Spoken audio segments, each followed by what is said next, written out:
Yeah, I understand the charter.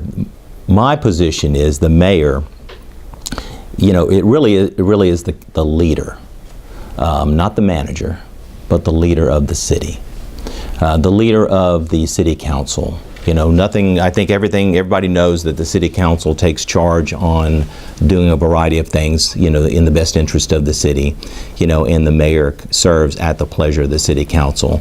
I think the mayor should be seen as the leader. I think the mayor should be seen as the catalyst. I think the mayor's position, having the bully pulpit, even though the mayor may not have the direct responsibility to do or enact certain things, should use that bully pulpit to get people's attention who can make a difference in the city of Shreveport, in the way that it's governed, in the way that it is perceived in our community. So my short answer to that is that the mayor is really responsible for being that leadership, the tip of the spear, the catalyst, the person at the helm that says I'm going to set the sail, we're going to chart the course, and then it's everybody else's responsibility to row the ship. So.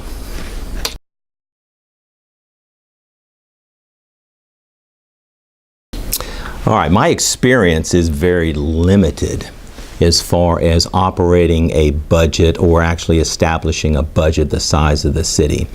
In my previous experience in leadership with the United States military, having a budget to stick with, I think it's incumbent upon the mayor to actually make sure that the departments within the mayor's jurisdiction, or the mayor's oversight, stays and works within their means.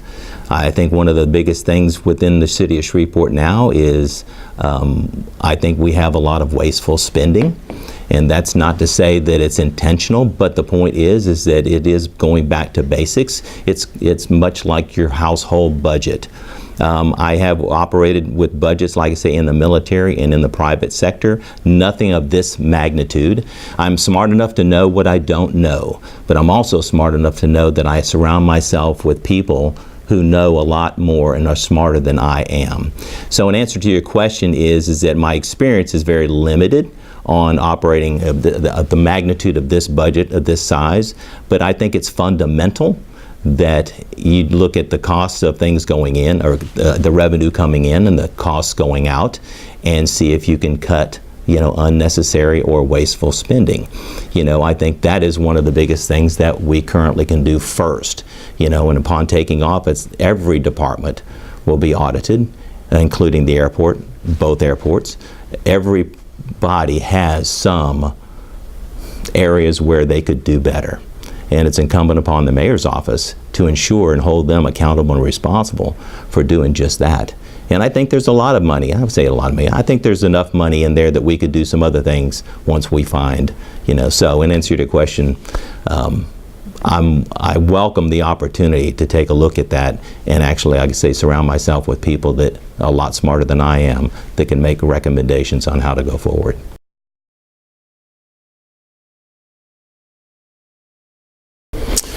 The infrastructure seems to be one of the hot buttons right up there with crime.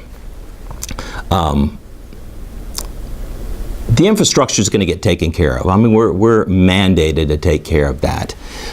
It's disturbing that we didn't do the preventative maintenance which brought us to this point now, and that we have to play catch up. And now we pretty much have been told or ordered, that you must perform these specific duties. I believe the question is going to be, in addition to, what do you see the infrastructural prospects, I guess, downtown? I think the downtown development, Liz Swain has done a phenomenal job, this is my opinion, in that I love to see the old buildings rejuvenated. I love to see outside investors and local investors come in and actually breathe new life into these buildings. Millennials is a big concern of millennials is a big concern of mine because that is who we are growing the city for. I believe that at 65, I've pretty much done everything I'm going to do, and now I have to leave a legacy for those people coming up in behind us. I have a 16-year-old, so I want to know. My charge is what's the Shreveport that she's going to inherit. So focusing on how to best develop our downtown facilities and the disrepair that's going on now is a prime concern. I think, again, surrounding myself with people smarter than I that have a lot more knowledge in this specific area. I am a firm believer that we are the capital of the architects. We're the hub of the wheel. We have everything, almost everything that we need to be successful right here, right now, from transportation, packaging, manufacturing, the arts, technology, medical. We really have it all except for the leadership to bring it all together. So I think that's paramount. I think back to growing the economy, which I think is paramount in refurbishing some of these buildings. We start with cleaning out our own closet first.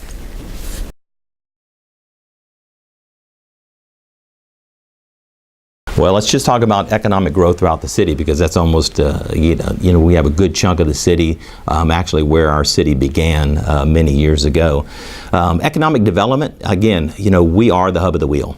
And I believe that you'd be hard pressed to find a city that would not love to be in a position that we are, within 2.5, 3 hour drive here. We have 2 major freeway systems. We have a river, we have a port. We have so many things that as the outsider looking in, it's like, why aren't you more successful than you are? And there has to be a key fundamental there. There has to be a pivot point to say, why aren't we? I'm going to digress a little bit. In 1993, 1994, I was going back and reading articles, and the things that were written back then are the same things that we're discussing now. And so the question is that if you keep doing what you've always done, you keep getting what you've always got. And so as far as economic development, I think that obviously jobs is a big deal. Now, jobs based on an hourly, the minimum wage is not going to flip our economy around, but supporting the businesses that are currently here will, and actually eliminating red tape for those entrepreneurs that want to get into business, and start instead of making it an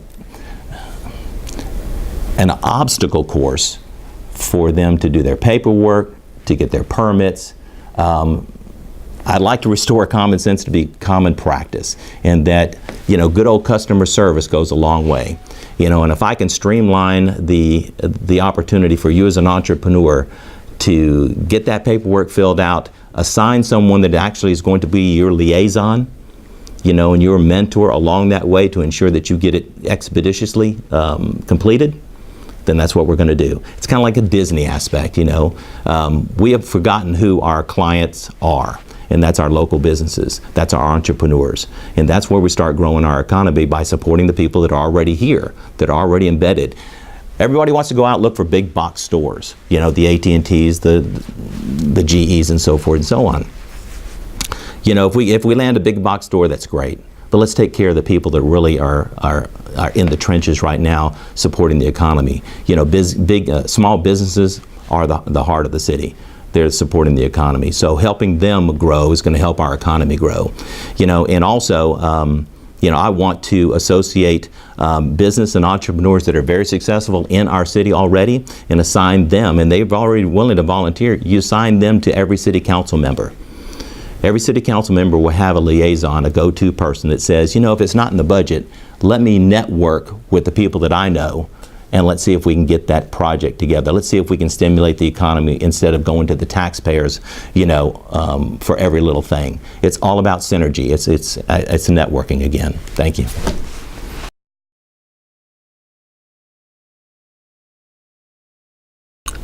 Pretty passionate about this one. I'm the only candidate with any law enforcement experience. I have 30 years in law enforcement. I know the fundamentals of the police department. I know the good, I know the bad, I know what they can do and what they cannot do. Crime, or the perception of crime, must be addressed. If you look at statistics, and everybody knows that stats can can say really pretty much anything you want. They can sing and dance, you know, on any given day. But it's the perception of crime that we deal with. And one of the things that drives the perception of crime up is the access to one of those phones that you have. And I say that not to skirt the issue. I say that because, you know, we're no longer get the news at night at 10 o'clock and then wait for 6 o'clock in the morning. Now we're part of the crime scene. So every time somebody gets in there, now they've become an expert, and now they kind of feed that and feed that and feed that. So the perception is that, why gosh, we're going to hell in a handbasket and crime is going through the roof. I'm not saying that violent crime is not something that we need to consider or actually develop things to do, but we need to actually focus on the crimes that we currently can develop a program for, develop a strategy for, whether it's the robberies, the burglaries, the auto thefts, and so forth. And a lot of it has to do with reminding our citizens just to do the basic things: lock in your cars, lock in your buildings, be aware of your surroundings. The police department is a wonderful, excellent police department. I think leadership is key, just like any other department. I think you've heard it, take the handcuffs off the officers. You know, officers are there as public servants to do their job. They always have been. It's not about a lot of money, but it's about, doing a public service. But I think it is key that you have a leader, of the police department, fire department, any other department, that people are say, I'm willing to follow.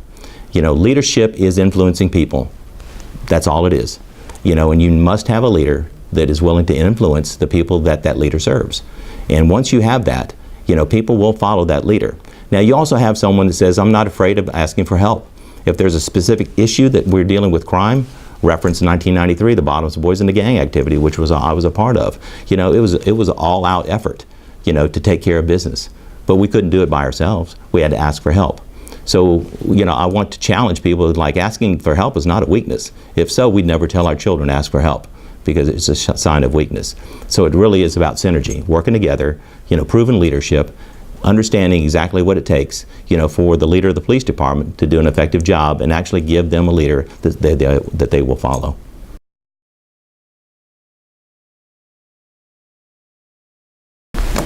When someone takes over the helm, the immediate, I guess, hall whispers is who's saying who's going. Oh my gosh, they're just going to whack us all. Not so. In my experience, is that what a good leader does is evaluate.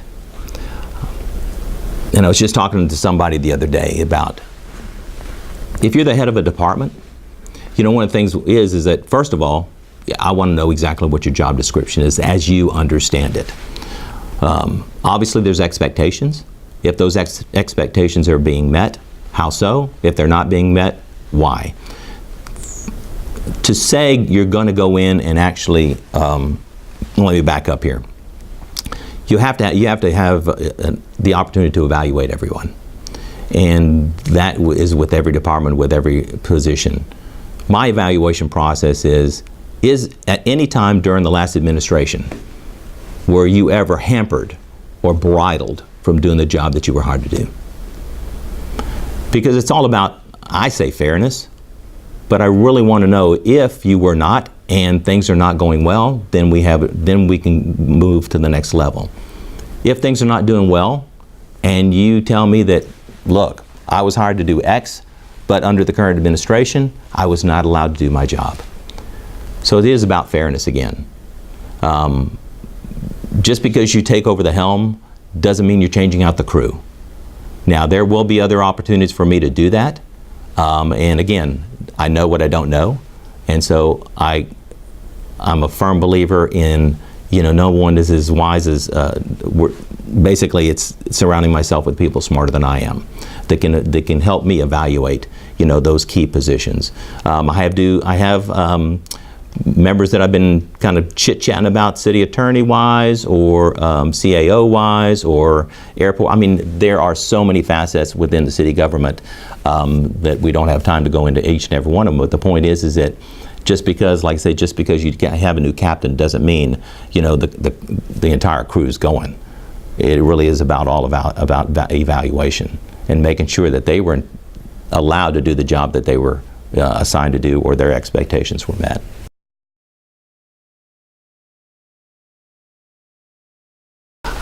I don't believe there's a specific as far as collaboration. I think collaboration, is necessary in every facet or every opportunity that you have to build or to foster relationships. It really doesn't matter about the organization. What it matters is everybody in alignment with what they want to do, and what they should be in alignment with is how to benefit the city and the citizens of the city. This is what they're charged with, whether they're commission, whether they're NPC, whether they're city council. It is all about top-down expectations within the mayor's office. The mayor sets the expectations of what's the going to be the attitude going forward with the city council, and also even the NPC. Again, using the bully pulpit. The point is that we all have a fiduciary responsibility to the citizens of Shreveport to act on their behalf. And when we choose not to, then we're in dereliction of our duty. And so as far as collaboration, I think collaborative efforts in any facet that's going to benefit the city and benefit the citizens of the city is necessary. I think there's an open door for that. I don't think that any one specific area is going to be more important than another area. So I think collaboration is key to success. Give and take.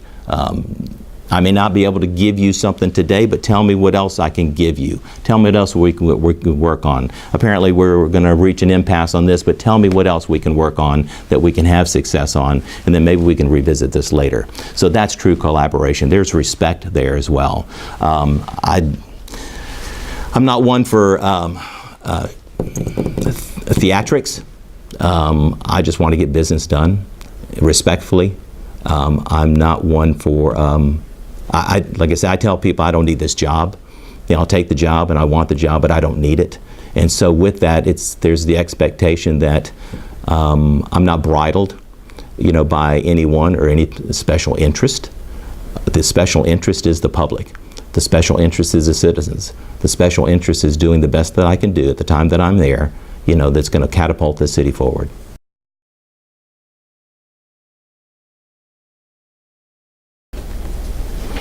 Well, I think we've addressed a little bit. I think the perception of crime seems to be number one. Obviously, infrastructure right up there in number two. Economic development and somewhere in there in three. If I had to bring it all together, I'd say it's our attitude. I'm a positive thinker. I'm a firm believer in, when I say we're going to rebrand Shreveport, it's not just, people say, oh, it's a slogan, but the point is that, we do need to rebrand ourselves. We need to rebrand not only ourselves as Shreveport, we need to rebrand our attitudes about where we live, with this place that we call home. We have to have some buy-in again. We have to have, again, pride of ownership. So that's the challenging part. And I say that because I just believe that's what leaders do, regardless of where you are, what organization you're running.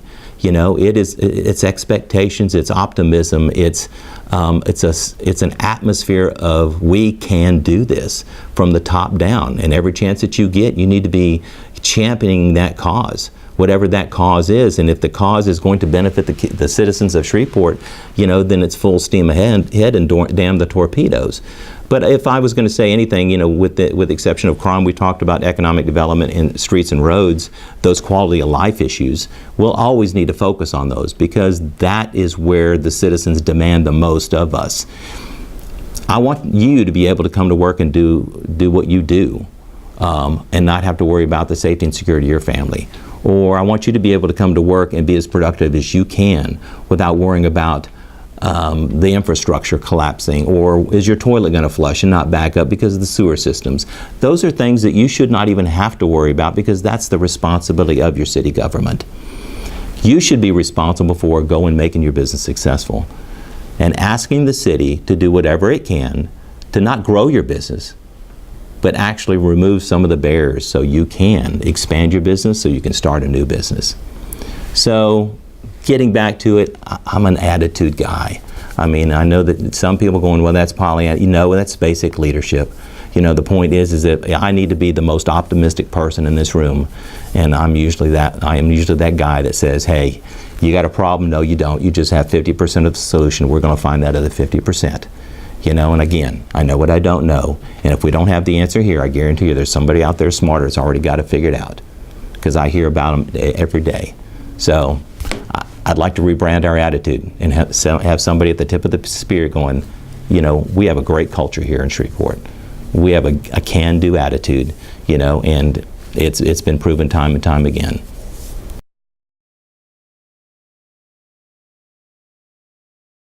Well, I'd say number one priority, because everything focuses on money, is getting a handle on our budget.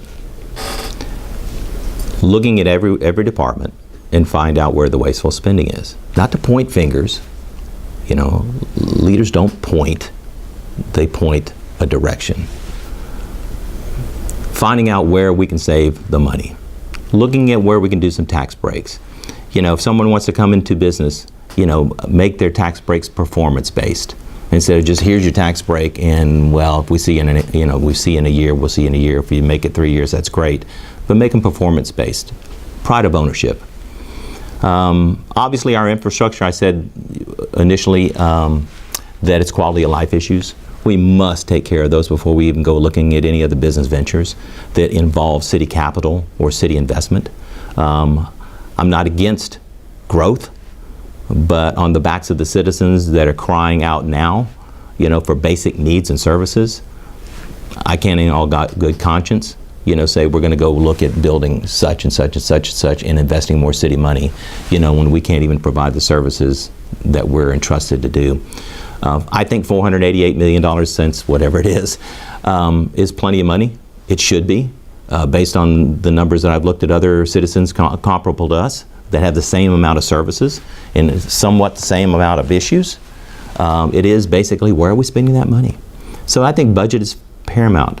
I think the airport authority, I think people are tired of going, well, maybe they're not tired, but I'm tired of them leaving and driving to Dallas to fly out of Dallas because it's $233 cheaper. There's got to be a reason for that. It's going back to, where's the money being spent? There's some areas that we can cut. There's some areas that we need to be focused on. Why are our landing fees so high? These are things that people are asking me every day. And the only way I'm going to be able to answer that is dig deep, drill down. Budget is, I think, is the issue. Crime, obviously. When I just got asked by someone says, hey, I don't know how to answer this, but maybe you can help me out, is that I have a foreign company wants to come in here, and a foreign company wants to come in here and for 2021, and we're trying to land this deal. But they see on the internet the crime's through the roof. That's the perception that crime is through the roof. If you stay in your house every day and watch Fox, CNN, or whatever else, you're going to think, my God, the world is falling apart. Until you get outside and you meet gentlemen such as you and say, hey, everything is good. So the point is that let's deal with the perception of crime. Let's get new leadership in the positions leading this department. Let's give the officers everything they need to be successful, just like you would as your business. And I think we'll take care of ourselves. Remember, we're the capital of the Arkladex. We have everything we need to be successful.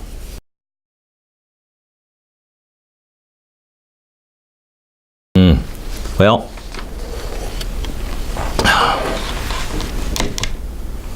I don't have a specific, and the reason I don't have a specific is because I believe that I think, well, let me just answer from my point of view. My integrity is, I don't believe my integrity has ever been questioned, and if it is, it's because people don't know me. They know that I'm an upstanding guy. I don't use the word transparency because I just like the word being honest. I think that the public is very forgiving if you make a mistake. And I think that if you own that mistake, then, it's pressing on. It's not dwelling in the past. I think we dwell in the past too much instead of looking towards the future. As far as the honesty and integrity, I've been a public servant all my life. With the exception of 3 years. My dad, was a military an individual. I come from a long list of military-minded folks. from serving in the military and serving in two different police departments. Integrity first, service before self, and excellence in all we do is the military core values. And I try to live my life, every day by those core values. And if that wasn't enough, I have a 16-year-old who is my moral compass. And she's one of the reasons I did get into this race. Because she said, "Dad, why is everybody down on Shreveport?" I said, "I don't know. But it can be different because I want her to stay here." So, back to integrity first. That's how I live my life. That's how I'll run the office of the mayors, and that's how I'll expect everybody else to take on that same philosophy. And if they can't, it's okay. But there's no room for that, because that's what the citizens deserve. That's what they should expect. Nothing more, nothing less. Just to be honest, straightforward. Tell us the good news. Tell us the bad news, and then show us by your actions that you're willing to take the helm. Set the course. Chart the course, set the sail, and do with integrity. And then if you do that, you don't have to worry about telling someone one story and telling somebody another story. You just tell the truth, and the truth, is what it is. So, again, I don't have one specific. My life is a specific in that, yes, have I made mistakes? Absolutely. Am I going to make some more? You bet. But will setting Shreveport on the right path be worth it? Yes, it will.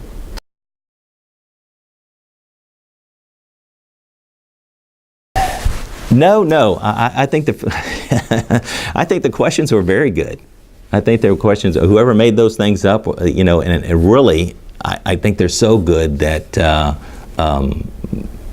coming into here, I said, I think, what am I going to get out of this? Because every time I go, and if you are speaking or you're speaking, I'm always writing things down. Because I know that everywhere I learn, and everybody's got something to teach me, regardless of what they are.